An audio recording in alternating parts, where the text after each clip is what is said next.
Le grand direct des médias.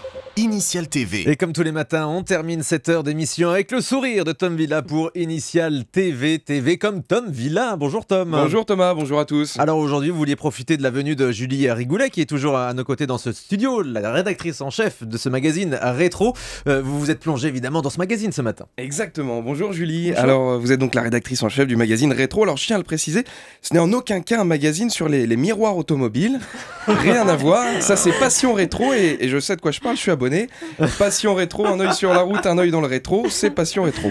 Je vous conseille d'ailleurs le dernier numéro de Passion Rétro. Dedans il y a un magnifique reportage sur le rétro intérieur de la 309 Chorus, magnifique. Et Passion Rétro et son quiz ce mois-ci, je vous assure, véridique, pour savoir quel rétro vous êtes.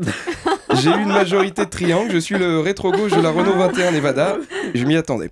Donc Julie Rigoulet, vous venez pour le magazine Rétro qui n'a rien à voir lui avec ma passion et qui traite, je cite, de l'actu des stars d'hier et d'aujourd'hui.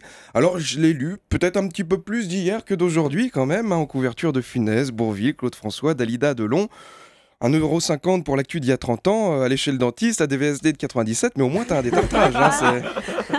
Non mais c'est bien quand même, ça permet de se remémorer les faits sur les personnalités de l'époque qu'on avait oubliées, ou même parfois on savait même pas qui c'était. Hein. C'est vrai. Alors comme cet article par exemple sur Claude François titré « La nuit où on a voulu tuer Claude François ». Donc on est en juin 77. Claude François est accompagné de sa fiancée, son chauffeur anglais et son habilleuse et Joël Collard, journaliste à Europe 1. Et ouais les gars, Europe 1 toujours sur la brèche, toujours sur le coup, encore une exclue Europe 1. Donc Claude François roule sur la route avec sa Mercedes sur l'autoroute A6, une CX-2000 lancée à pleine vitesse colle la voiture du chanteur et le double. Excédé, Claude François la dépasse à son tour et lui fait une queue de poisson. Donc déjà, Clo-Clo, pas très sport, on le double, il redouble, il fait une queue de poisson. Je sais pas s'il a baissé son carreau et fait un doigt, mais enfin en tout cas, non, on est en 77, en même temps c'est vrai que quand t'as une Mercedes et que tu te fais doubler par une Citroën, il y a de quoi être un petit peu chonchon. Je continue, commence une prise en chasse entre les deux véhicules, un jeu est freiné à plus de 230 km/h. Alors vous allez me dire que je fais une fixette sur les bagnoles et vous aurez pas tort, mais d'où en 77 une Citroën va à 230 km/h. Attendez, on va vérifier sur Wikipédia. Faites comme Polo la science. CX-2000 muni du moteur 1.1, carburateur de la DS20, 102 chevaux, vitesse de pointe 174 km/h. Donc pour atteindre les 230, on va dire qu'ils étaient en descente et qu'il y avait du vent dans le dos.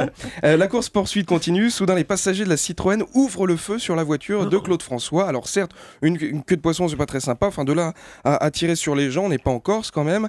Tout est bien qui finit bien. Des amis. Tout est bien qui finit bien, enfin pour la course poursuite, parce que la fin du chanteur, on la connaît. En tout cas, merci beaucoup Julie Rigoulet pour ce merveilleux magazine Rétro à lire sans modération. Un conseil aussi l'article sur Jean-Pierre Foucault et sa collection de voitures. Dans Passion Rétro, ils avaient fait un hors-série le mois dernier. Un œil sur la route, un œil dans le rétro. C'est Passion Rétro. Bon week-end. Bon week-end, Tom. Europe 1.